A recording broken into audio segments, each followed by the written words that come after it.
Welcome to JRF zone में आप सभी का स्वागत है। फ्रेंड्स, हम सभी यूजीसी नेट पेपर 1 को कवर कर रहे थे। आज की वीडियो में हम 21 जनवरी 2025 शिफ्ट 1 के पेपर को कवर करेंगे। हालांकि 21 जनवरी 2025 को जो पेपर हुआ था केवल सिंगल शिफ्ट में हुआ था, मतलब कि शिफ्ट 1 में पेपर तो हुआ था, शिफ्ट 2 में पेपर नहीं हुआ था। तो जो 21 जनवरी 2025 को पेपर हुआ था, तो आज हम सभी उसको डिस्कस करेंगे। तो चलिए सेशन को स्टार्ट किया जाए। देखा जाए भाई इस पेपर में हमसे किस प्रकार के सवाल पूछे गए थे, उन सवालों को सॉल्व करने की क्या हमारी सही रणनीति होनी चाहिए। तो फर्स्ट ऑफ ऑल आपके सामने डेटा इंटरप्रिटेशन का सवाल है। आपके सामने एक टेबल दिया गया है जिसमें डिपार्टमेंट वाइज कंपनी के एम्प्लॉयज का डिटेल्स दिया गया है। इस डिटेल्स को आपको पढ़ना है। जैसे प्रोडक्शन है, फाइनेंस है, R&D डिपार्टमेंट है, मार्केटिंग है, HR है। ठीक है। दूसरे कॉलम में आप देखेंगे तो नंबर ऑफ एम्प्लॉयज की संख्या दी गई है। तीसरे कॉलम में परसेंटेज ऑफ फीमेल एम्प्लॉयज की संख्या दी गई है। नेक्स्ट कॉलम में परसेंटेज ऑफ PG एम्प्लॉयज की संख्या दी गई है और number of PG mail employees की संख्या दी गई है। तो ये सारा डिटेल आपको दिया गया है। तो इन सारी डिटेल्स के आधार पे आपको नंबर ऑफ क्वेश्चन सॉल्व करने हैं। डेटा इंटरप्रिटेशन के 5 सवाल आते हैं जो कि 10 नंबर के होते हैं। अगर आप डेटा इंटरप्रिटेशन को थोड़ा सा कंसीडर करेंगे तो आराम से अपने 10 नंबर बिल्कुल कंफर्म कर सकते हैं। तो चलिए पहले क्वेश्चन से इसकी शुरुआत करते हैं। जो क्वेश्चन है आपका लिखा है उत्पादन, वित्त और अनुसंधान एवं विकास विभागों में। कहने का मतलब है ये प्रोडक्शन की बात कर रहा है, फाइनेंस की बात कर रहा है और R&D डिपार्टमेंट की बात कर रहा है। कह रहा है इन विभागों में PG महिला कर्मचारियों की कुल संख्या कितनी है। PG महिला कर्मचारियों की कुल संख्या देखिए यहाँ पे number of PG mail employees की संख्या आपको दी गई है। इस वाले कॉलम पे कंसीडर करेंगे तो number of PG mail employees की संख्या दी गई है, लेकिन आपसे पूछा गया है PG फीमेल एम्प्लॉयज की आपसे संख्या पूछी गई है। तो आप आराम से PG फीमेल की संख्या निकाल सकते हैं। कौन कौन से डिपार्टमेंट में? प्रोडक्शन में, फाइनेंस में एंड R&D डिपार्टमेंट में। तो पहले हम प्रोडक्शन से शुरुआत करते हैं। इसको हम आपको दिखलाते हैं, आप आराम से कैसे इसको निकाल सकते हो। तो प्रोडक्शन हमारा ये है डिपार्टमेंट, ठीक है। इसमें नंबर ऑफ एम्प्लॉयज की संख्या मतलब कुल एम्प्लॉयज की संख्या कितनी है?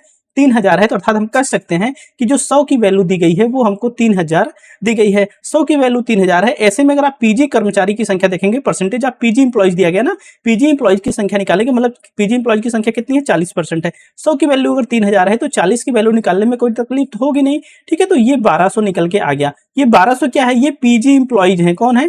PG एम्प्लॉयज हैं। अब PG मेल एम्प्लॉयज की संख्या तो आपको पहले से दी गई है। अगर PG मेल एम्प्लॉयज की संख्या देखेंगे तो PG मेल एम्प्लॉयज की संख्या देखेंगे तो PG मेल एम्प्लॉयज की संख्या पहले से 750 दी गई है हमको, ठीक है। अगर हम PG फीमेल एम्प्लॉयज की संख्या देखना चाहें तो अब भाई 1200 में से अगर आप 750 निकाल देंगे तो 1200 में से जैसे ही 750 निकालेंगे तो आपको मिल जाएगा 450। तो ये 450 क्या है? ये प्रोडक्शन यूनिट में या प्रोडक्शन डिपार्टमेंट में PG फीमेल कर्मचारियों की संख्या है। इसी प्रकार से आपको फाइनेंस से और R&D डिपार्टमेंट से भी निकालना है। तो हम फाइनेंस की तरफ चलते हैं। तो यहाँ पे देखेंगे 100 की वैल्यू देखिए कितनी है? 600 है।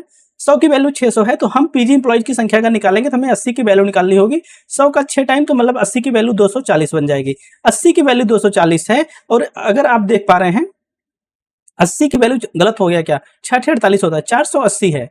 480 है। अगर 80% की वैल्यू कितनी हो गई? 480 है। अर्थात परसेंटेज ऑफ PG एम्प्लॉयज की संख्या कितनी होगी? 480 है। और number of PG employees male की संख्या 250 है। तो अगर 480 में से हम क्या निकाल दें?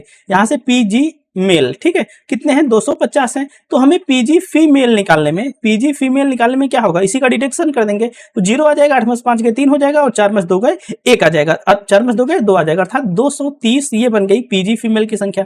अब लास्ट में बच रहा R&D डिपार्टमेंट। R&D डिपार्टमेंट में भी आते हैं हम। भाई 100 की वैल्यू पूरी की पूरी 400 दी गई है और ऐसे में हम अगर किसको PG एम्प्लॉयज की संख्या निकालेंगे तो 90, तो यहां से हमको तो 360 मिल जाएगा। 100 चौके 400, 90 चौका 360, ठीक है। और 240 PG मेल संख्या पहले से दी गई है, कितनी है? 240 है। 240 यहाँ पे दिया गया है।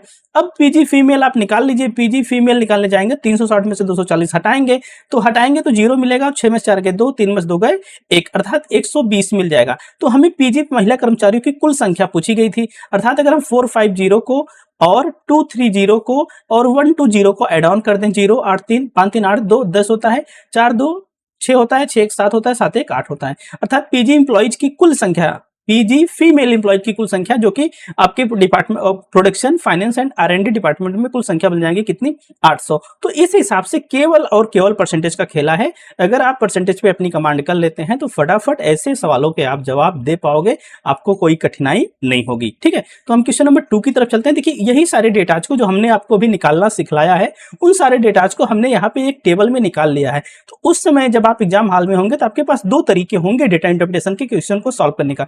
अगर इस तरह का सवाल दिया गया है, टेबल में है और लगभग टेबल का जितना डेटा है आपको किसी न किसी सवाल में यूज करने की नीड पड़ सकती है या पड़ रही है, तो ऐसे में कोशिश करिए कि जो आप अपने रफ पेपर पे आप टेबल तैयार करते हैं, डेटा निकालते हैं, तो उसको बिल्कुल साफ और सुथरा निकालने का प्रयास करिए, जिससे एक बार जब आप कैलकुलेशन करेंगे, वो जो डेटा आपको फाइंड आउट करेंगे कैलकुलेट करके, वो डेटा आप पांचों सवाल में इस्तेमाल कर पाओ।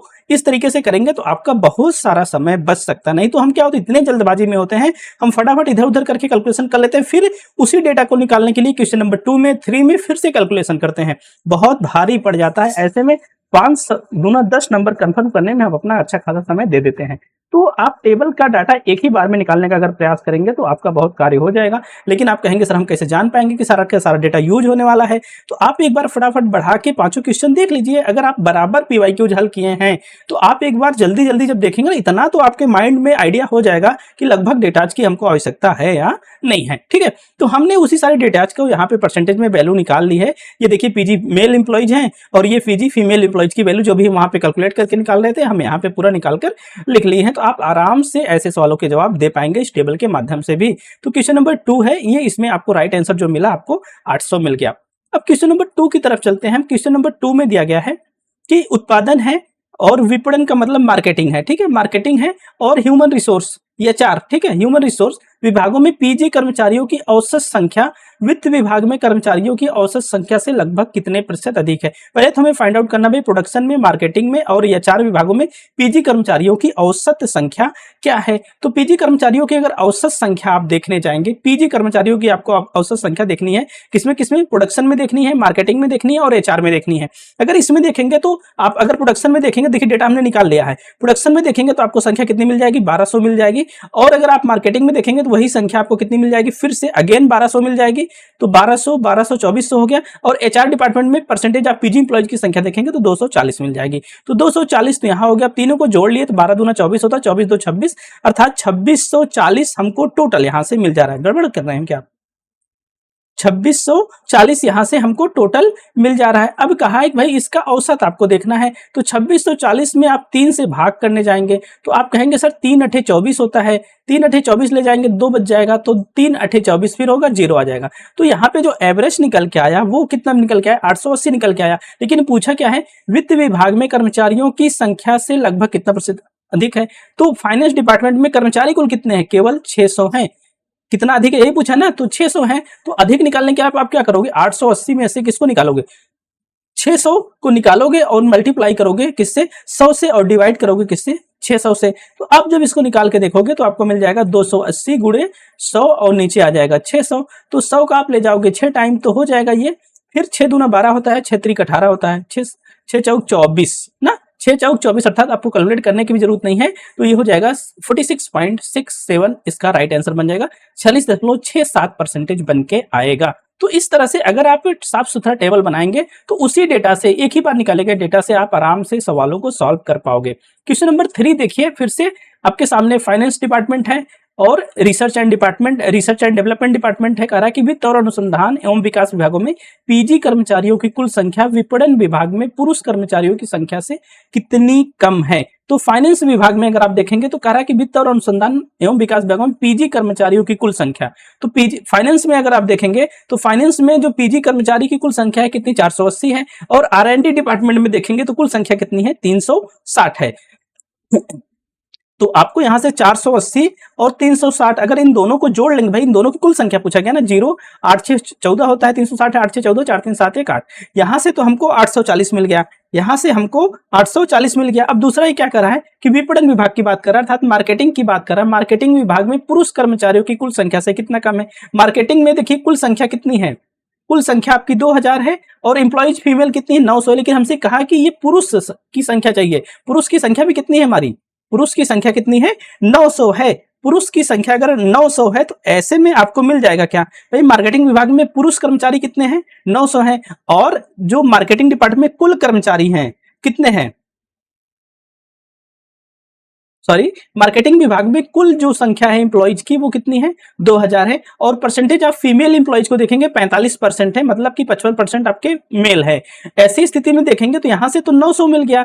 अब अगर 2000 में 900 क्या है, 900 फीमेल एम्प्लॉयज हैं, तो अगर 2000 में से 900 आप निकाल देंगे तो 1100 आपको मेल एम्प्लॉयज मिल जाएंगे। ये मेल एम्प्लॉयज की बात किया गया है, पीजी मेल की बात नहीं की गई है, ठीक है। पुरुष कर्मचारियों की संख्या पूछा गया है, 900 अगर फीमेल है तो ऐसे में 1100 आपके क्या बन जाएंगे, 1100 आपके मेल संख्या बन जाएगी। तो अब यही तो है, कितना कम है आपको देखना है। तो 1100 में से आप 840 को क्या करो, डिडक्ट कर दो, 10 में 4 के 6 होता है और 10 में 60 के 2 होता है। तो जो डिफरेंस बन के आएगा 260 आएगा, आप आराम से कर सकते हो। यही थोड़ा सा कंफ्यूजन ना हो आपको। तो ये पुरुष कर्मचारियों की संख्या पूछा है, ना कि नंबर ऑफ पीजी कर्मचारियों की संख्या पूछा है, तो इस बात को आपको ध्यान में रखना होगा। तो क्वेश्चन नंबर 3 का जो राइट आंसर है होगा वो 260 बन जाएगा। तो क्वेश्चन नंबर 4 की तरफ चलते हैं। कह रहा है कि फाइनेंस और R&D डिपार्टमेंट में पुरुष कर्मचारियों की कुल संख्या विपणन और HR डिपार्टमेंट में पीजी महिला कर्मचारियों की कुल संख्या से कितना अधिक है। तो पहले चलते हैं फाइनेंस और अनुसंधान विकास विभाग में पुरुष कर्मचारियों की संख्या। अब देखिए हम किस में आते हैं, फाइनेंस में आते हैं और R&D डिपार्टमेंट में आते हैं, फाइनेंस में आते हैं और R&D डिपार्टमेंट में आते हैं। तो अगर हम देखेंगे तो ये देखिए, तो फीमेल की संख्या, लेकिन हमसे पूछा किसको क्या है, में पुरुष कर्मचारियों की कुल संख्या हमसे पूछी गई है। किसमें फाइनेंस और R&D में पुरुष कर्मचारियों की कुल संख्या कहां पे है, ये देखिए भाई, पुरुष कर्मचारियों की कुल संख्या, एक minute, percentage of PG employees, PG employees, ठीक है, परसेंटेज ऑफ फीमेल एम्प्लॉयज ये है, लेकिन मेल एम्प्लॉयज यहाँ पे नहीं निकाला गया ना टेबल, तो उसको थोड़ा सा निकालना पड़ेगा। अब जरा देखिए, वित्त और अनुसंधान एवं विकास विभागों में पुरुष कर्मचारियों की कुल संख्या, पुरुष कर्मचारियों की कुल संख्या, भाई कुल संख्या तो 600 है, इसमें से महिला कर्मचारी कितनी है, 240 है। अगर महिला कर्मचारी 240 हैं, ऐसे में पुरुष कर्मचारी कितने बन जाएंगे, आप ही देखिए, 600 में 240 निकालेंगे तो 360 मिल जाएगा, ठीक है।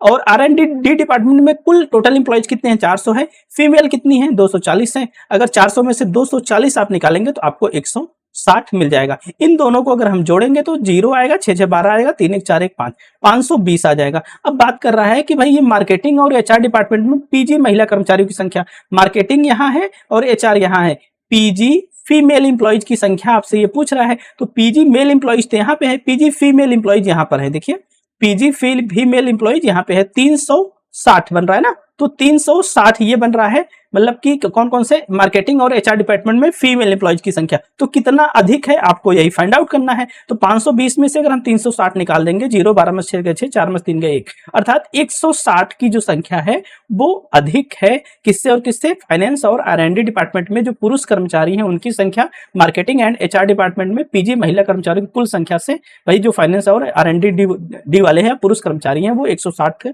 नंबर में अधिक हैं, ठीक है। तो राइट आंसर थर्ड वाला विकल्प बन जाएगा।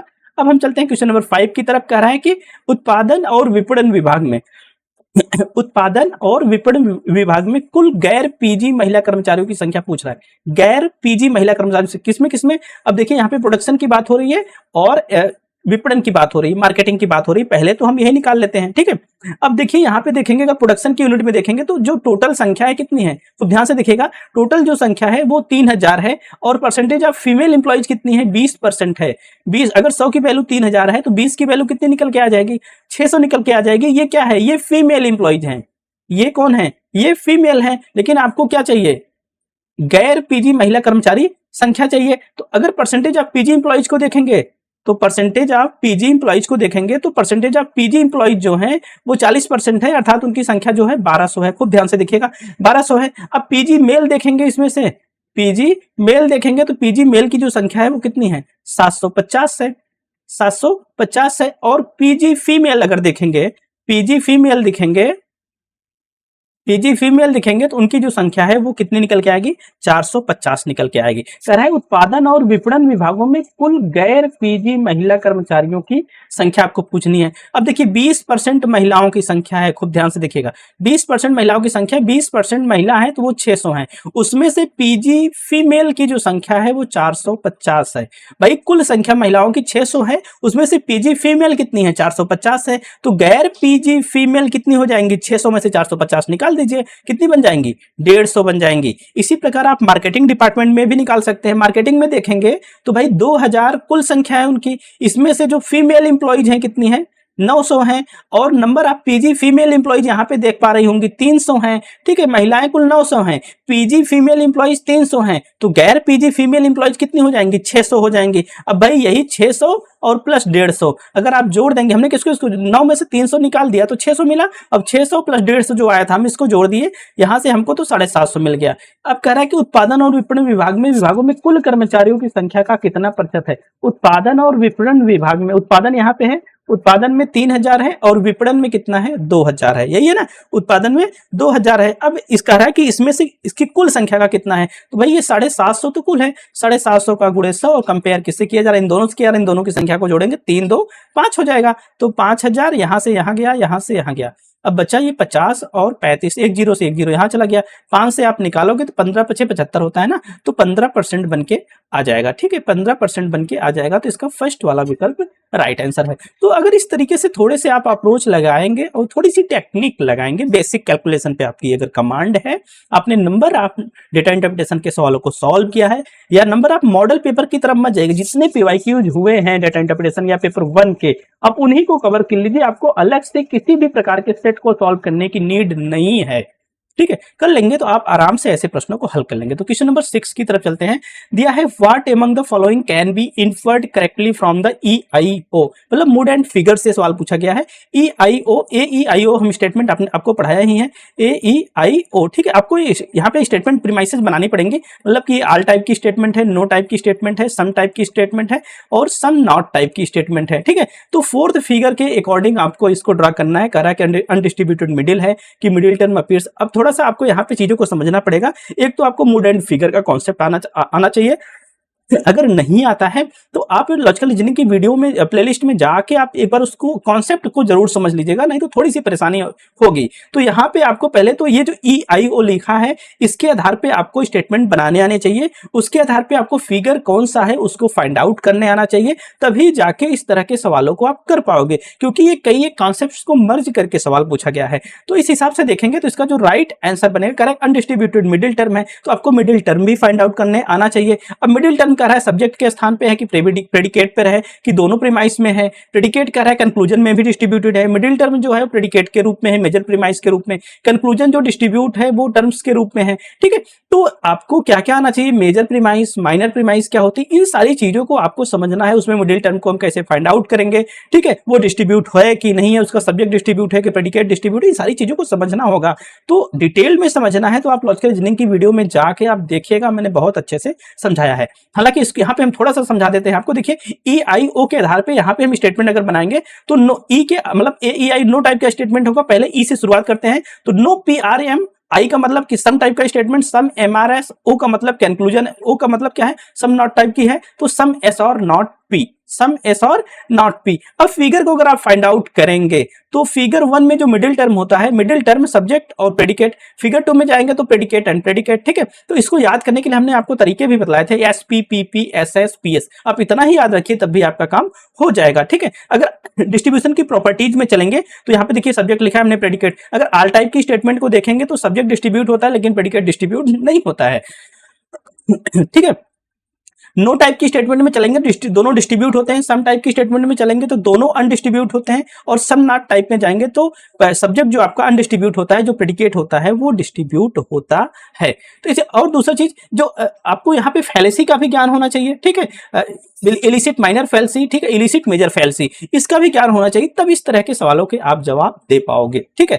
तो अब यहाँ पे पहला जो टर्म दिया है अनडिस्ट्रीब्यूटेड मिडिल टर्म दिया है। अनडिस्ट्रीब्यूटेड मिडिल टर्म का मतलब ये होता है कि जो मिडिल टर्म होता है दोनों स्टेटमेंट में डिस्ट्रीब्यूट नहीं होता है। जो मिडिल टर्म होता है दोनों स्टेटमेंट में डिस्ट्रीब्यूट नहीं होता है। आप कहेंगे इसमें मिडिल टर्म कौन सा है सर? भाई जो दोनों स्टेटमेंट में कॉमन है वो आपका मिडिल टर्म है। तो पहली प्रीमाइस तो ये है, प्रीमाइस 1 है और प्रीमाइस 2 है, तो इन दोनों में हमने देखा कि कॉमन m है, तो m आपका क्या है, वो मिडिल टर्म है। m क्या है आपका, मिडिल टर्म है, ठीक है। और मेजर प्रीमाइस और माइनर प्रीमाइस कैसे फाइंड आउट करेंगे? आप कंक्लूजन में जाएंगे, कंक्लूजन का जो प्रेडिकेट होता है वो मेजर वर्ड होता है, ठीक है, मेजर टर्म होता है, और जो सब्जेक्ट होता है वो माइनर टर्म होता है। आप कहेंगे मेजर प्रीमाइस कैसे फाइंड आउट करेंगे? जिस प्रीमाइस में मेजर टर्म होता है वो मेजर प्रीमाइस होती है, जिस प्रीमाइस में माइनर टर्म होता है वो माइनर प्रीमाइस होती है। इन सारी चीजों को हमने आपको बतलाया और समझाया है, ठीक है।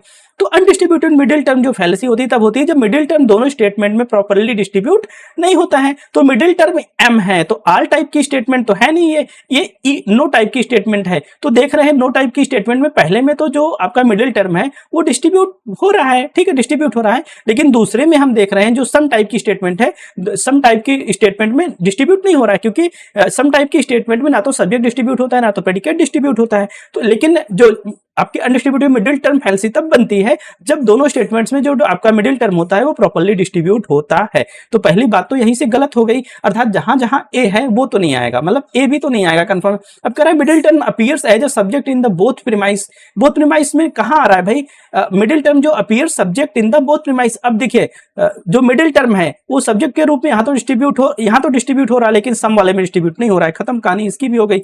अब कह रहा है predicate of the conclusion is distributed.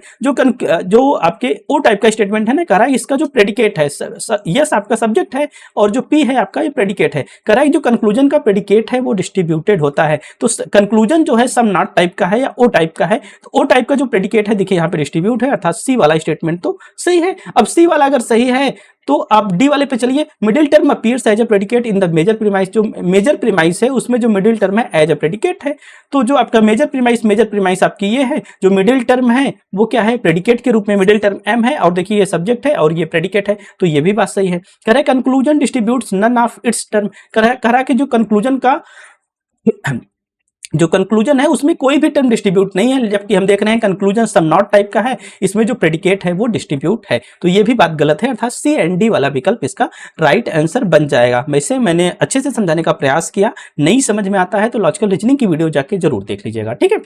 Question number 7 है, कह रहा है कि तरल पदार्थ है, ठीक है, ए और बी कंटेनर में, एक कंटेनर 1 है, कंटेनर 2 है, एक में 5:1 के रेशियो में है, दूसरे में 1:3 के रेशियो में। दोनों कंटेनरों की सामग्री किस अनुपात में मिलाई जानी चाहिए कि ए और बी का जो मिश्रण है, जो रेशियो है 1:1 में कन्वर्ट हो जाए, आपसे इसको कहा गया है। तो अब देखिए इसको करने के लिए आप आराम से यहां से कैलकुलेट कर सकते हैं। यहां से आप कुल मात्रा जो है वो बराबर कर लीजिए। जब कुल मात्रा बराबर कर लेंगे, जैसे कंटेनर 1 को देखेंगे, C1 को देखेंगे तो इसमें 5/1 का रेशियो है, तो अगर कुल मात्रा इसकी देखेंगे तो कुल मात्रा इसकी 6 यूनिट बन जाएगी, ठीक है। और कंटेनर 2 को देखेंगे तो इसमें 1/3 के रूप में है, कुल मात्रा 4 हो जाएगी। और अगर मिश्रण को देखेंगे, जो एलिगेशन आप तैयार कर रहे हैं, जो मिश्रण तैयार कर रहे हैं, मिश्रण को देखेंगे तो 1:1 के रूप में है, तो कुल मात्रा की यूनिट जो हो जाएगी 2 हो जाएगी। अब इसी का एलसीएम ले लीजिए, हम इसकी मात्रा को बराबर कर लेंगे, इसका एलसीएम लेंगे तो 12 आ जाएगा। तो C1 को अगर देखेंगे तो C1 में जो आपको मात्रा निकल के आएगी, भाई कुल की वैल्यू कितनी हो गई, 6 की 12 हो गई, तो 5 की वैल्यू क्या हो जाएगी, 5 की वैल्यू 10 हो जाएगी। 1 की वैल्यू क्या हो जाएगी, 1 की वैल्यू आपकी 2 हो जाएगी। इसी प्रकार कंटेनर 2 को अगर देखेंगे तो 6 की वैल्यू 12 है, तो 1 की वैल्यू क्या हो जाएगी, 2 हो जाएगी, और 3 की वैल्यू क्या हो जाएगी, 6 हो जाएगी, ठीक है। तो इस 3 की वैल्यू 3 त्रिक का 9 है ना, 3 त्रिक का 9, 6 की वैल्यू 12 है, अच्छा सॉरी 4 की वैल्यू 12 बन रही है ना यहाँ पे, हाँ ये समझना होगा। 4 की वैल्यू 12 है तो 4 तिहाई 12 होगा, तो यहाँ पे 3 आएगा और यहाँ पे 9 आएगा, 9 3 12 हो जाएगा। और अगर आप एलिगेशन को देखोगे, मिश्रण को देखेंगे तो 1 1 है, तो 1 की वैल्यू 6 हो जाएगी और 1 की वैल्यू 6 हो जाएगी। अब आप ए पर एलिगेशन लागू कर दीजिए। ए पर एलिगेशन जब लागू करेंगे आप, तो एक तरफ आप 10 यहां से मिली ना, कहा गया भाई, यहाँ पे 10 मिला और दूसरी तरफ 3 मिला। अब जो मिश्रण है वो क्या है, 6 है, तो बस इसी का आप डिफरेंस देख लीजिए, आराम से मिल जाएगा। तो 10 में 6 का डिफरेंस देखेंगे तो यहाँ पे 4 आ जाएगा, और 6 का और 3 का डिफरेंस देखेंगे 3/4, अर्थात इसका जो आपको जो मिलाने की मात्रा है वो 3/4 के रूप में मिलाएंगे तो 1:1 के रूप में ये कन्वर्ट हो जाएंगे। तो एलिगेशन का सवाल है, बेसिक था, आराम से समझ सकते हैं। क्वेश्चन नंबर 8 है, कह रहा है arrange the following chronology according to their year of foundation. Foundation के आधार पे आपको इसको अरेंज करना है। कह रहा है तक्षशिला है, विक्रमशिला है, नालंदा है, पुष्पगिरी है एंड नवद्वीप है, ठीक है। देखिए ऐसे सवाल आप तभी कर पाओगे जब इनकी फैक्चुअल डेट्स आपको पता होंगी, ठीक है। तो सबसे पहले तो अगर आप देखेंगे तो नवद्वीप कह रहा है कि chronological according to their foundation, इनकी स्थापना के आधार पर आपको करना है। तो उसे तक्षशिला सबसे पुराना है और नवद्वीप सबसे नया। इस हिसाब से देखेंगे तो इसका जो राइट आंसर बनेगा वो सेकंड वाला विकल्प इसका राइट आंसर बनेगा। जो तक्षशिला है वो 5th सेंचुरी बीसी में, पुष्पगिरी को लेकर इनकी डेट्स को लेकर थोड़ा सा डिबेट रहता है। फिर नालंदा है 5th सेंचुरी में, ठीक है, विक्रमशिला है 8th सेंचुरी में और नवद्वीप है, ठीक है। तो ये मतलब रिलेटिवली इन सबसे क्या है, न्यूअर है, मिडिल पीरियड में आया हुआ था। तो इस तरह के सवालों को रटने की भी बहुत ज्यादा नीड नहीं है, क्योंकि ऐसे ही आ जाते हैं सवाल, ठीक है।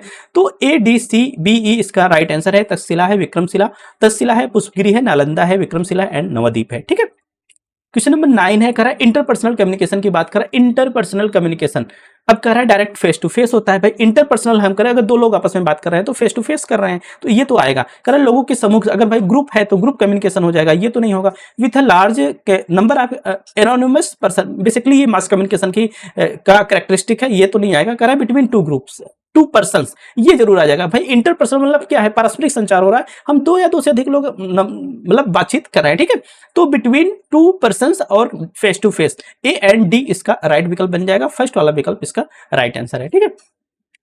क्वेश्चन नंबर 10 है, which of the following is a correct claim. कह रहा है कि Jainas accept smriti as a source of valid knowledge, Laugakshi Bhaskara is a not a favour of smriti is a source of valid knowledge, Nyaya accept smriti as a source of valid knowledge, Mimamsa accept smriti as a source of valid knowledge. तो इसका जो right answer है वो है Jainas accept smriti as a source of valid knowledge. देखिए question के दौरान हो सकता है आपको कुछ एक नए क्वेश्चन देखने को मिल जाए, तो आपका काम क्या है, जो नई चीजें मिले उसके छोटे से पॉइंट में आप अपने शॉर्ट नोट्स में नोट डाउन कर लें कि आगे अगर ये सवाल रिपीट होता है तो हम इसको छोड़ के नहीं जाएंगे। कह रहा है कि मेलवेयर है, दूसरी तरफ अच्छा मेलवेयर का एग्जांपल दिया गया है, दूसरी प्रकार मेलवेयर दिया कह रहा है WannaCry है, स्टक्सनेट है, इमोटेट है, पेगासस है। देखिए ये चारों के चारों इसके पहले पीवाईक्यूज में आ भी चुके हैं, ठीक है, चारों के चारों आ चुके हैं।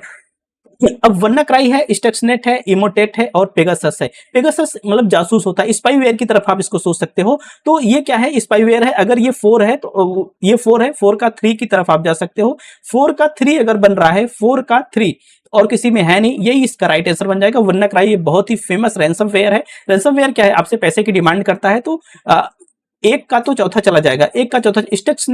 स्टक्सनेट आपका क्या है, वो स्टक्सनेट आपका एक प्रकार का वॉर्म है, और इमोटेट आपका क्या है, इमोटेट, एक मिनट गड़बड़ हो रहा है क्या, इमोटेट आपका एक ट्रोजन है, ठीक है। इमोटेट एक क्या है, ट्रोजन है, ठीक है। तो इस हिसाब से इसका जो थर्ड वाला विकल्प है वो राइट आंसर बन जाएगा। इसके पहले भी इसको बतलाया था, जो स्टक्सनेट है एक प्रकार का वॉर्म होता है, जो इमोटेट होता है वो एक प्रकार का ट्रोजन हॉर्स होता है, WannaCry ये प्रकार का रैंसमवेयर है, और जो पेगासस है वो एक प्रकार का स्पाईवेयर का है, ठीक है। तो इस बात को आपको ध्यान में रखना है, हो सकता है ये शब्दावलियां फिर से रिपीट हो। कह रहा है what is the correct in the context of Venn diagram representation of the following. कह रहा है ऑल ग्रेट साइंटिस्ट और कॉलेज ग्रेजुएट्स, मतलब कि जो ग्रेट साइंटिस्ट हैं वो कॉलेज, ऑल जो ग्रेट साइंटिस्ट हैं वो कह रहा है कि सभी के सभी क्या है, कॉलेज ग्रेजुएट्स हैं, मतलब सीजी हैं, ठीक है। फिर कह रहा है सम प्रोफेशनल एथलीट्स और कॉलेज ग्रेजुएट्स यही है ना, ये है सम जो प्रोफेशनल्स हैं, सम प्रोफेशनल एथलीट्स और कॉलेज ग्रेजुएट्स। तो सम प्रोफेशनल एथलीट्स और college graduates, some professional athletes मतलब कि हम क्या लिखें, पी और ए लिख दें, ठीक है, और college graduates. Correct, therefore some professional athletes are great scientist. अब कह रहा है इसके बाद जो सम प्रोफेशनल एथलीट्स हैं, सम प्रोफेशनल एथलीट्स हैं वो कॉलेज ग्रेजुएट्स हैं। कहने का मतलब ऐसे बन रहा है सीजी। फिर कह रहा है कि some professional athletes are college graduates, तो ये बन गया, और some professional athletes are great scientist, ये भी बात बोल रहा है। तो कुछ इस तरह का फिगर बन सकता है भाई, ये ग्रेट साइंटिस्ट भी है और कुछ आपके कॉलेज ग्रेजुएट्स भी है। कौन, सम जो प्रोफेशनल एथलीट्स हैं, तो जो पीए हैं, ठीक है। तो नेक्स्ट कह रहा है the overlapping part contains only the one region of SPM. कह रहा है कि the overlapping part contains only one region of SPM, set out the region SPM only, M को छोड़ के एसपी को, पी को छोड़ के एस एंड एम को, यहाँ पे तो बार लगा नहीं है। Place x in the line of between two reasons of SPM and S, P को ड्रॉप करके एम को, और प्लेस जो इसका राइट आंसर है place x in the line of between two reasons of SPM and SPM, ठीक है। इसका कारण यह है कि जब एक्स की एग्जैक्ट पोजीशन क्लियर ना हो, एक्स को हम बाउंड्री लाइन पर रखते हैं। जैसे अगर इसको आप देखेंगे तो एक तरफ से, एक मिनट,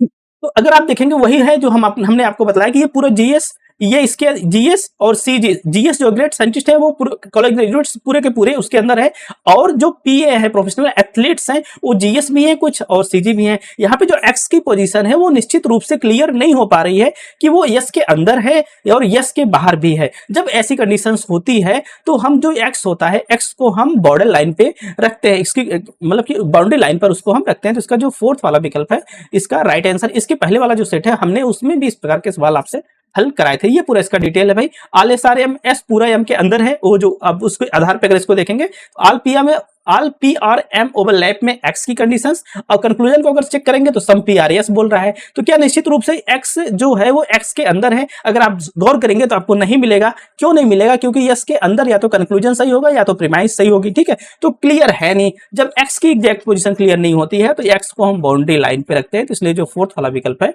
वो इसका राइट आंसर बन जाएगा।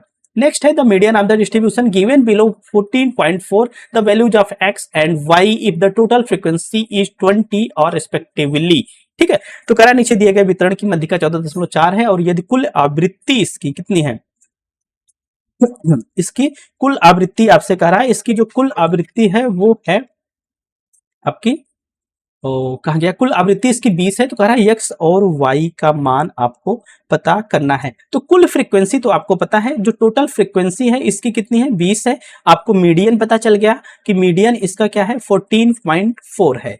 अब स्टेप अगर देखेंगे तो ये 4 है, x है, 5 है, y है, 1 है। इन सब की जो टोटल वैल्यू है 4x plus 5 plus Y plus 1 की जो टोटल वैल्यू है वो 20 है। तो यहां से अगर x प्लस वाई की वैल्यू आप गेन करेंगे तो x प्लस वाई की वैल्यू 10 मिल जाएगी, ठीक है। x प्लस वाई की वैल्यू 10 मिल जाएगी। अब जो मीडियन है, मीडियन हमको पता है मीडियन 14.4 है। मीडियन 14.4 है तो वो किस रेंज में आ रहा है, वो 12 से 18 वाले रेंज में आ रहा है। जो मध्यिका वर्ग आपका 12 से 18 है ये इसके रेंज में आ रहा है। इसलिए अगर आप देखेंगे तो जो इसका जो फार्मूला होता है मीडियन का यहां से फाइंड आउट करने का, वो होता है L plus N by 2 minus C F upon F और इंटू एच, ठीक है। तो यहां से थोड़ी सी वैल्यू आपको फाइंड आउट करनी होगी। एल क्या है, एल आपका 12 है, ये आपका जो मध्यिका का रेंज है उसका निचला वाला भाग है। एच बराबर 6 है, दोनों के बीच का जो गैप है। एफ बराबर क्या है, 5 है, जो वैल्यू फ्रीक्वेंसी है, ठीक है। और एन बाई 2 को अगर आप देखेंगे तो 20 है, 20 का 2 से भाग करेंगे तो 10 मिल जाएगा। और सी एफ क्या है, सी एफ मतलब 4 प्लस एक्स है, ठीक है। कुमुलेटिव फ्रीक्वेंसी देखी जाती है यहाँ पे, सी एफ का मतलब होता है 4 प्लस एक्स यहाँ पे आ गया। अब इसी वैल्यूज को आप फार्मूले पे रख दो, इसी फार्मूले पे आप इनपुट कर दो, आराम से वैल्यू मिल जाएगी। जब इस पे इनपुट हम करने जाएंगे तो मीडियन की वैल्यू हमको पहले से पता है 14.4 है, बराबर हम करेंगे 12 प्लस 10 आ जाएगा। आप देख पा रहे हो n 10 है ना, तो यहाँ पे 10 आ जाएगा। अब यहाँ से माइनस होगा, आपका CF की जो वैल्यू है 4 प्लस एक्स है। हम नीचे आएंगे तो यहाँ पे हमको F की फ्रीक्वेंसी 5 मिल जाएगी और यहाँ पे 6 मिल जाएगा।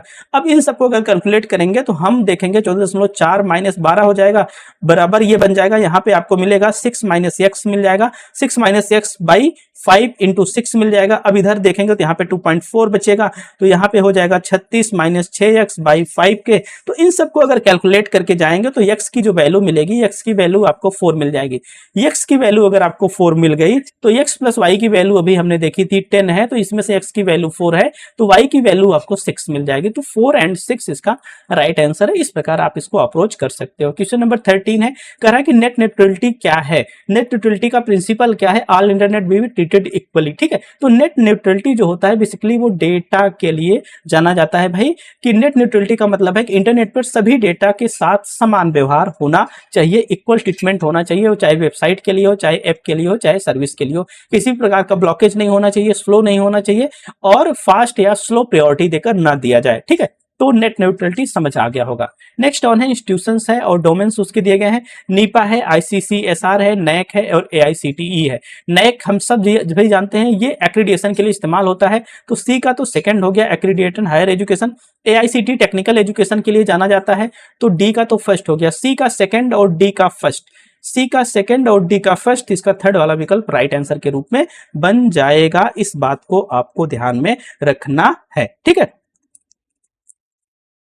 नेक्स्ट है क्वेश्चन नंबर 16, करा identify the correct sequence of stages in the qualitative data analysis. Quantitative data analysis, qualitative data analysis दो होता है।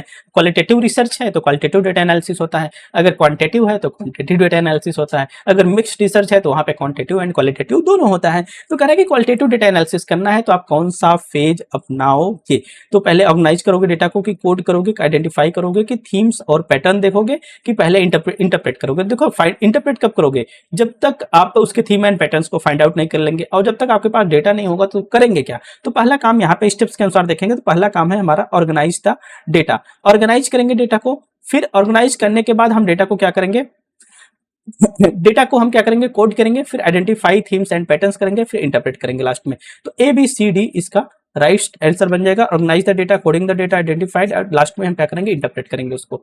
The loss of information memory through its non use, ठीक है, अगर मेमोरी का हम इस्तेमाल नहीं कर रहे हैं तो जो इन्फॉर्मेशन उसमें से लॉस हो रही है, जैसे आपने कभी पढ़ा था, अब आपने नेट का पेपर देना छोड़ दिया तो जो पढ़ा था सब भूल गया, तो नॉन यूज ऑफ डेटा, ठीक है, नॉन यूज ऑफ मेमोरी, अपनी मेमोरी का इस्तेमाल नहीं कर रहे थे, इसको क्या बोला जाता है, इसके पहले भी सेट में पेपर आया था, तो ये इसको बोला जाता है डी के, ध्यान में रखिएगा। प्रोएक्टिव एंड रेट्रोएक्टिव से ये थोड़ा डिफर है, ठीक है। नेक्स्ट ऑन ट्रेलो है, माइंड मिस्टर है, एड पजल है और पीएचईटी है, ठीक है। तो ट्रेलो देखिए, इसके पहले भी ये सारे के सारे देखिए, एड पजल, ये पीएचईटी हो सकता है नया दिख रहा हो, अब बाकी तीनों के तीनों इसके पहले जो पेपर हमने हल कराया उसमें भी हुआ है। तो ट्रेलो है, ट्रेलो मतलब कि प्रोजेक्ट मैनेजमेंट, मतलब कि ट्रैकिंग का एक सॉफ्टवेयर हुआ करता है। तो ए का तो थर्ड जाएगा, ए का थर्ड जैसे ही जाएगा बस कहानी खत्म है। तो ए का फर्स्ट है, ए का थर्ड है, बी का फोर है, फर्स्ट है और इसका सेकंड है, ठीक है। तो जो माइंड मिस्टर है, माइंड मिस्टर मतलब हम माइंड मैप क्रिएट करते हैं। जो एड पजल है, हम interactive video content and creation करते हैं असेसमेंट करने के लिए। और जो पीएचईटी है, इससे हम फन या interactive research based simulation create करते हैं, ठीक है। देखिए यहाँ पे प्रोजेक्ट टूल के लिए इस्तेमाल होता है, माइंड मैपिंग के लिए, इंटरेक्टिव वीडियो टूल के लिए और साइंस मैथ सिमुलेशंस के लिए, ठीक है। Next on choose the correct statements करा, PhD in chemistry in professional degree. PhD अगर केमिस्ट्री में कर रहे हो तो ये प्रोफेशनल डिग्री है। कह रहा है कि ये तो एक रिसर्च डिग्री है ना, ये एक रिसर्च की डिग्री है। PhD in education professional degree, ये भी भाई एक रिसर्च की डिग्री है, ठीक है। LLM is a professional degree, ये है प्रोफेशनल डिग्री एलएलएम, ठीक है। और M pharma is a non professional degree, M pharma. और कह रहा है कि एमएससी कंप्यूटर साइंस ये प्रोफेशनल नहीं है भाई, एक तरफ से कंप्यूटर साइंस ये एकेडमिक डिग्री है। और जो एम फार्मा है वो आपका क्या है, प्रोफेशनल डिग्री नहीं है, बल्कि वो बेसिकली फार्मेसी प्रैक्टिस या इंडस्ट्री के लिए उपयोग में ले जाती है। तो इसका जो राइट आंसर बनेगा ओनली सी बनेगा। एलएलएम एक आपकी प्रोफेशनल डिग्री है लॉ के फील्ड में, ठीक है। अब कह रहा है लिस्ट 1 है और 2 है, यहाँ पे coarse particle, respirable particles, fine particle, ultra fine. अब देखो नाम से स्पष्ट है, यहाँ पे अल्ट्रा फाइन दिया गया, तो सबसे अल्ट्रा फाइन कौन है, यहाँ पे है। तो डी का तो फर्स्ट हुआ, डी का जैसे ही फर्स्ट हुआ तो 2 ठो खत्म हो गए। अब कर रहा है डी का, उसके बाद फाइन पार्टिकल की बात कर रहा है, फिर रिस्पायरेबल पार्टिकल और कोर्स पार्टिकल। अब फाइन पार्टिकल 0.1 से 2.5 की तरफ आप आएंगे तो सी का तो चौथा हो जाएगा। सी का जैसे ही चौथा होगा, अच्छा दोनों अभी चलेंगे, सी का चौथा हो जाएगा। अब फिर कह रहा है कोर्स पार्टिकल और रिस्पायरेबल पार्टिकल। अच्छा ये सात तीनों विकल्प ही एक ही है क्या? नहीं नहीं, ये वाले विकल्प दोनों सेम सेम है, नहीं सेम नहीं है।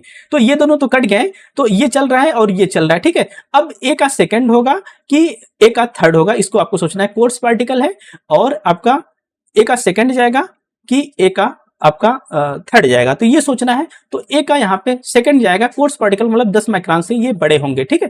कोर्स पार्टिकल 10 माइक्रोन से बड़े होंगे, रिस्पायरेबल 10 माइक्रोन से छोटे होंगे, फाइन आर्टिकल 2.5 पे माइक्रोन से, और अल्ट्रा फाइन आपका 0.1 माइक्रोन से बड़े, ठीक है।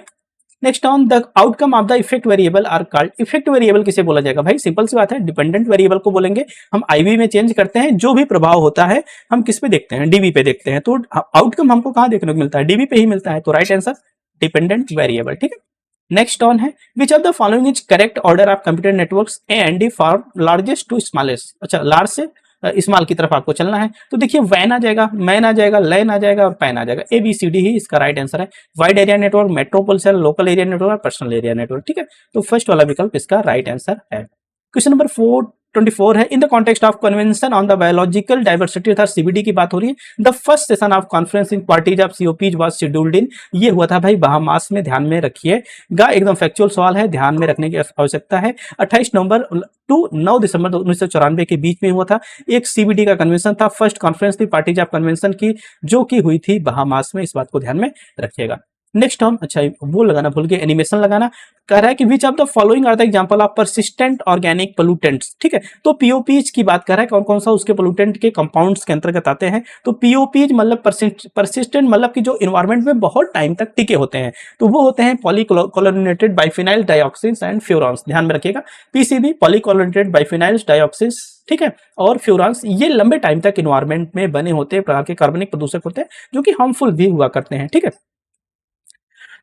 ये लंबे टाइम तक एनवायरमेंट में रहते हैं, इजिली डिग्रेड नहीं होते हैं और फूड चेन को एक्यूमुलेट करते हैं।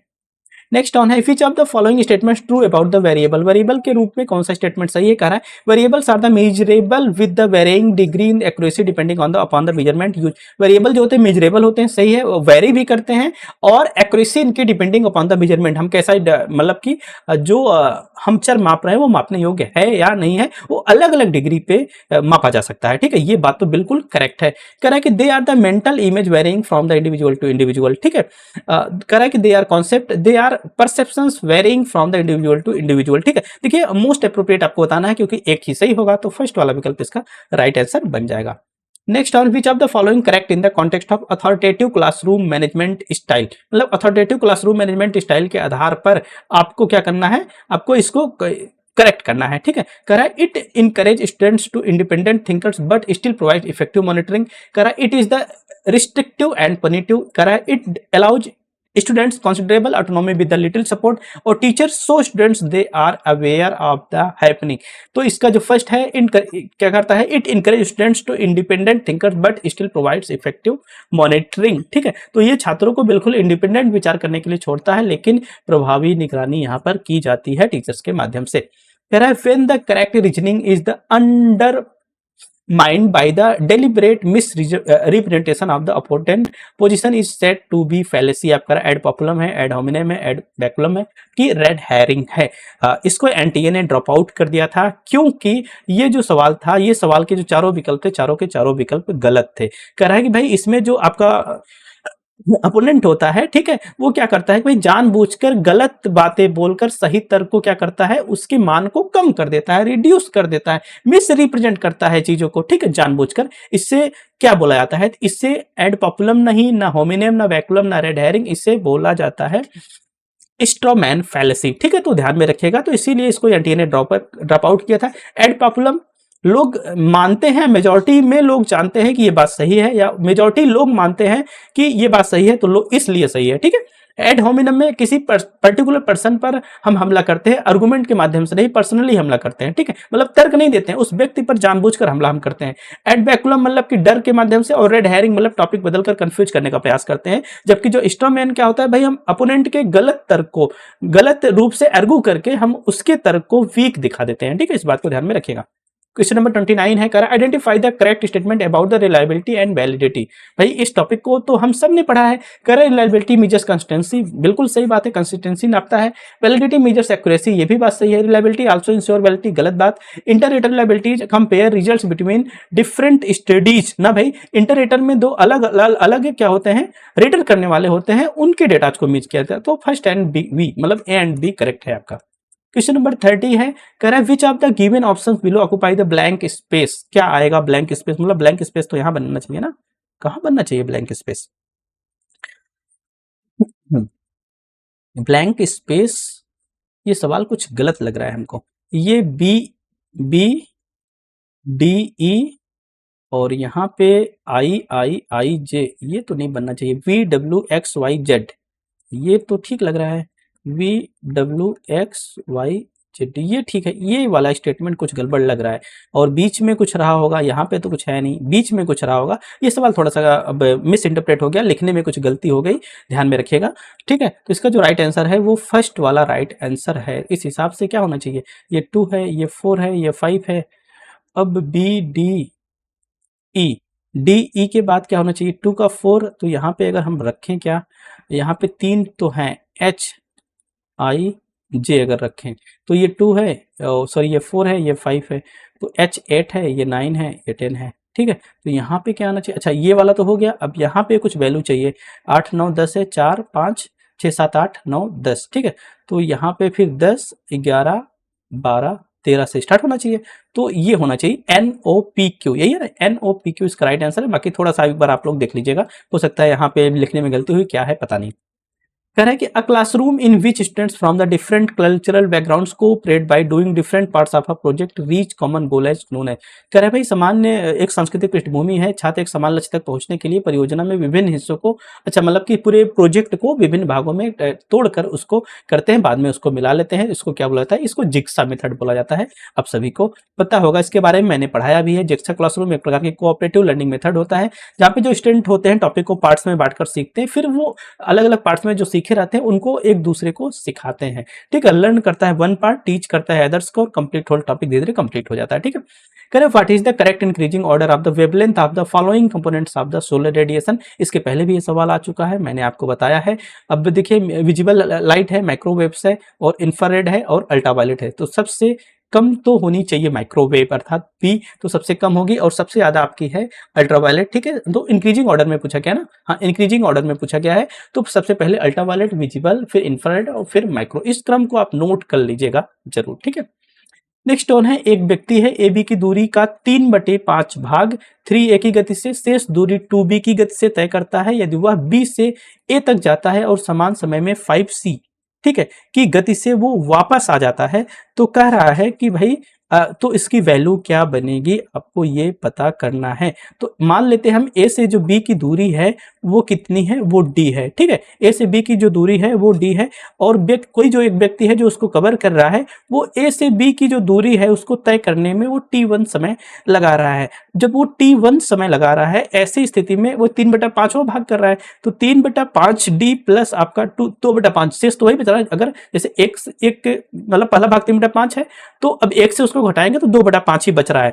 तो 2/5 डी, और नीचे इसके क्या आ जाएगा, नीचे इसके आ जाएगा 3a की गति से, और ये आपका जा रहा है 2b की गति से जा रहा है। अब इसको अगर कैलकुलेट करेंगे, हल करेंगे, तो ये बचेगा d का 5a और प्लस d का 5b। इसको और सिंप्लीफाई करेंगे तो कॉमन ले लेंगे, d/5 निकाल लेंगे, तो 1/a प्लस 1/b बचेगा कॉमन के रूप में। इस बात को ध्यान में रखिएगा।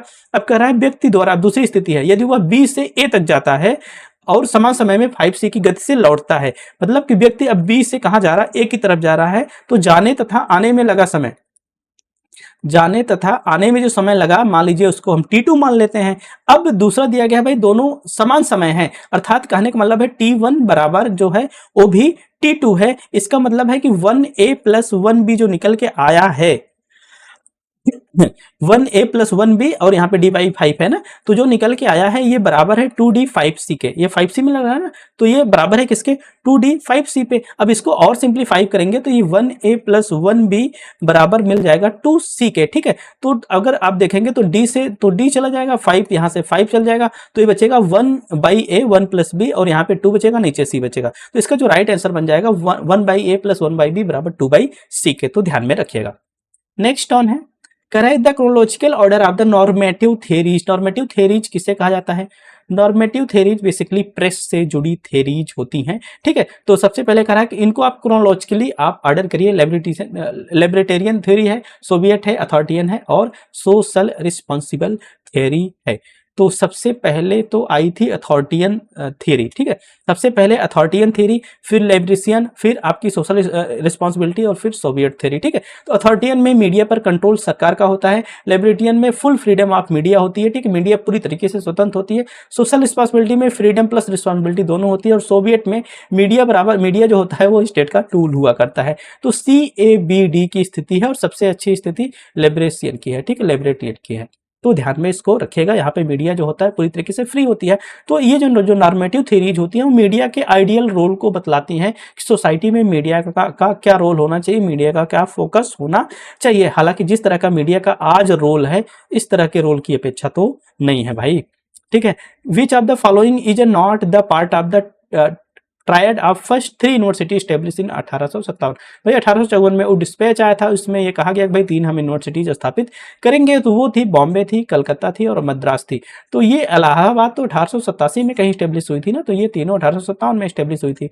तो ध्यान में रखिएगा, तो डी नहीं है। ठीक है, कह रहा है कि भाई टाइप्स ऑफ सैंपलिंग है, यूज है, रैंडम सैंपलिंग है, स्ट्रेटिफाइड है, क्लस्टर है, और सिस्टमैटिक आपकी रैंडम सैंपलिंग है। तो अब यहाँ पे देखिए, डिवाइडिंग पॉपुलेशन इनटू सब ग्रुप्स। ठीक है, दूसरा सिलेक्टिंग एवरी nth इंडिविजुअल, भाई ये तो सिस्टमैटिक हो गई, तो डी का तो सेकंड है। कंफर्म है, डी का सेकंड, तो फर्स्ट वाला विकल्प इसका राइट आंसर है। रैंडम सैंपलिंग है, equal chance for all participants, आप सभी जानते हैं रैंडम में यही होता है। अब क्लस्टर में भाई यहाँ पे देखिए क्या सब ग्रुप्स बना दिए ना, छोटे छोटे ग्रुप्स बना दिए, तो ये इसका तो आपका था सी का तो third sampling use to population divide into smaller groups, ठीक है। तो ये सब ग्रुप बना रहा है ना, तो सब ग्रुप आपका स्ट्रेटिफाइड, मतलब इसमें हम कई एक स्ट्रेटा बनाते हैं, ए बी सी, ठीक है। बाद में उस स्ट्रेटा में से किसी एक को चूज कर लेते हैं। और जो क्लस्टर सैंपलिंग होती है उसमें हम क्या करते हैं भाई, जो पॉपुलेशन होती है उसको स्मॉलर ग्रुप में हम कन्वर्ट कर देते हैं समान करेक्टरिस्टिक्स के आधार पे या कॉमन करेक्टरिस्टिक्स के आधार पे। तो सी का तो थर्ड जाएगा और जो स्ट्रेटिफाइड आपकी सैंपलिंग है इसका फर्स्ट हो जाएगा, ठीक है। तो अब इस बात को ध्यान में रखिएगा, इसका जो थर्ड वाला विकल्प है राइट आंसर। क्वेश्चन नंबर 37 है, करा as a water disinfect, मतलब कि वाटर को शोध किया जा रहा है, उसको शोधित किया जा रहा है, ठीक है। तो strength of chlorine is measured in the terms of, जल कीटाणुनाशक के रूप में क्लोरीन की ताकत को किसके संदर्भ में मापा जाता है, आपसे ये पूछा था भाई। अगर क्लोरीन को कीटाणुनाशक के रूप में देखा जाता है तो भाई जो उपलब्ध क्लोरीन है, जो अवेलेबल क्लोरीन है उसी के रूप में तो उसको मापा जाएगा। तो राइट आंसर अवेलेबल क्लोरीन। कह रहा है which of the following are the features of on demand examination system, on demand परीक्षा जो NIOS कराता है ना, आप सभी को पता होगा NIOS कराता है ऑन डिमांड परीक्षा, स्कूल एजुकेशन वो बिल्कुल फ्रीली अवेलेबल कराता है। कह रहा है कि अब परीक्षा जो होती है वो क्या होती है, रिगिड होती है, ये बात तो नहीं, बिल्कुल रिगिड नहीं होते। हम जब चाहते हैं तब परीक्षा होती है, तो रिगिड कहां से हुई, तो ए तो नहीं आएगा, तो ए नहीं आएगा तो ये खत्म करो, ए नहीं आएगा तो ये खत्म करो। अब कह रहा है maximum possibility of male practice for unfair means, कदाचार या अनुचित साधनों की अधिकतम संभावना होती है। कह रहा है इस उद्देश्य के लिए विशेष रूप से विकसित किए गए विशेष सॉफ्टवेयर या छात्रों और शिक्षकों के कार्यभार को कम करता है, या मासिक अंतिम अवधि की परीक्षाओं के लिए प्रतीक्षा करने की आवश्यकता नहीं है। ये बात भी सही है। अगर ई सही है और बी सी डी तो सही है नहीं है, ए इसमें है तो ये खत्म हो गया, तो सी डी ई इसका राइट आंसर बन जाएगा, ठीक है। Next on what does the acronym of PIB मतलब प्रेस इंफॉर्मेशन ब्यूरो। अब इसको गलत करोगे तो टीवी देखना छोड़ दो भाई, मीडिया से हालचाल लेना छोड़ दो। तो प्रेस इंफॉर्मेशन ब्यूरो 1919 में इसकी स्थापना हुई थी, ध्यान में रखिएगा। और भारत सरकार की ऑफिशियल इंफॉर्मेशन एजेंसी है, प्रेस रिलीज करती है, गवर्नमेंट न्यूज प्रोवाइड करती है, मीडिया को ब्रीफ करती है और फैक्ट चेक करती है, ठीक है। Next on find the next term of the series 4 चौका 16, 5 का क्यूब, 5 का वर्ग, 4 का क्यूब, 6 का वर्ग, 3 का क्यूब, अब 7 का वर्ग, 8 का क्या होना चाहिए, 7 का वर्ग, तो 2 का क्यूब होना चाहिए। 2 का क्यूब क्या होगा, 8 होगा, ठीक है। 2 का क्यूब 8 होगा, तो राइट आंसर फोर्थ वाला। नेक्स्ट ऑन है टाइप्स ऑफ कम्युनिकेशन बैरियर है और यूज्ड है, सेमेंटिक है, फिजिकल है और साइकोलॉजिकल है और कल्चरल, इन सब के बारे में पढ़ाया है। तो जो सेमेंटिक बैरियर है वो मिसअंडरस्टैंडिंग करता है वर्ड और फ्रेजेस के बीच में, तो इसका तो फर्स्ट है। Physical barrier noise and distance second है। Psychological barrier emotion and attitude की बात है, तो सब करेक्ट है सीधा। डिफरेंस ऑफ सोशल नॉर्म्स भाई यही तो कल्चरल होगा, तो 1 2 3 4 1 2 3 4 सेकंड वाला विकल्प इसका राइट आंसर। क्वेश्चन नंबर 42 है, कह रहा है identify the advantage of computer based learning online learning. भाई कंप्यूटर बेस्ड लर्निंग का एडवांटेज क्या है आपसे पूछ रहा है। सेल्फ बेस्ड लर्निंग, बात सही है। अब कह रहा है स्टूडेंट्स कैन स्टडी एनीवेयर, ये भी सही है। हैंड्स ऑन एक्सपीरियंस, ये तो नहीं है भाई, अब ऑनलाइन लर्निंग है तो हैंड्स ऑन एक्सपीरियंस ही, तो इसका गड़बड़ है। फ्लेक्सिबिलिटी है, हाँ, joint discussion, bulletin board, discussion forum, ये सब है, ठीक है। तो बी नहीं है केवल, तो ए सी डी, अरे विकल्प में नहीं है, oh sorry A B D right answer. C नहीं है ना, सी नहीं है तो A B D right answer, ठीक है। कह रहा है अकॉर्डिंग टू वेदांता, और व्याप्ति क्या है, कह रहा है कि वेदांत के अनुसार व्याप्ति क्या है। Is the result of tadatmya essentially identify, is the result of an induction by simple enumeration, is the result of the tadutpatti casualties को बुलाता है, ठीक है। Is the result of the contradicted experience of the relation between two things, तो इसका जो right answer है वो is the result of the induction of the by simple enumeration, ठीक है, ध्यान में रख लीजिएगा। Next on, the Sarkar Committee 1945 recommended the establishment of higher technical education institutes in 4 different regions in India on the pattern of, जो मतलब 1945 में सरकार कमेटी स्टेब्लिश हुई थी, वो रिकमेंड की थी, ठीक है, मतलब हायर टेक्निकल एजुकेशन स्थापित करने के लिए डिफरेंट रीजन्स में। तो किस पैटर्न पे, तो वो Massachusetts institute of the technology USA के पैटर्न पे स्थापित करने की बात की गई थी। तो इस बात को फैक्चुअल क्वेश्चन है, ध्यान में रखिएगा। अब लास्ट क्वेश्चन है, कह रहा है आईसीटी के बारे में निम्नलिखित में से कौन सा कथन सत्य है। Which of the following statements about ICT are true. कह रहा है the uniform resource locator specifies the protocol domain path and resource. ये बात तो ठीक है भाई। अब web browser is the application software used for access content of W, ये भी इसीलिए तो होता ही है। The website is a collection of web page uses on the some topics और थीम्स, ये भी बात सही है। कह रहा है a web server is a computer with software that makes files available on the OCR. नहीं भाई, ओसीआर तो ऑप्टिकल कैरेक्टर रिकॉग्निशन के लिए होता है, तो वेब सर्वर के लिए ये ठीक नहीं है, ठीक है, ये ठीक नहीं है, तो डी हटाओ, ए बी सी इसका करेक्ट आंसर है।